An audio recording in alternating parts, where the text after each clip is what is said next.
Hi friends, সবাইকে good morning. নতুন একটি মিনি ব্লগে সবাইকে স্বাগত।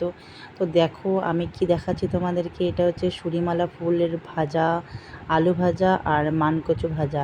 মানে আমার শাশুড়ি মা আজকে নিজের হাতে সব কিছু বানিয়েছে, আমি কিচ্ছু করিনি। কারণ হচ্ছে আজকে বৃহস্পতিবার ছিল, আমি যেহেতু পুজো দিয়েছি, আমাদের অনেকগুলো ঠাকুর, তো সেই জন্য হচ্ছে পুজো দিতে অনেক টাইম লেগে যায়। তো মা বললো তুমি পূজাটা দাও, আমি রান্না বান্না করি। তো দেখো মা কত সুন্দর করে করে রেখে দিয়েছে। আসলে এতটুকুনি করছে কারণ হচ্ছে আমি আর মায়ে থাকি, আর কেউ থাকে না, তো খাওয়ার অত লোক নেই। তারপর দেখো ডিমের ঝোল, তারপরে গাছ থেকে তো পেয়ারা পেরে নিয়ে আসছে দেখো। তারপরে আমার মেয়েকে জুস বানিয়ে খাওয়াচ্ছি, মৌসুমির জুস। তো তোমাদের কেমন লেগেছে আমার মিনি ব্লগটি কমেন্ট করে জানিও। এই যে আমার মেয়ে কিন্তু এরকম করে জুস করে তারপরে এই যে ছাঁকনি দিয়ে ছেঁকে আমি মেয়েকে খাওয়াই। তো কারা কারা এই প্রসেসে বাচ্চাদের খাওয়া কমেন্টে জানাও। আজকের জন্য টাটা, বাই।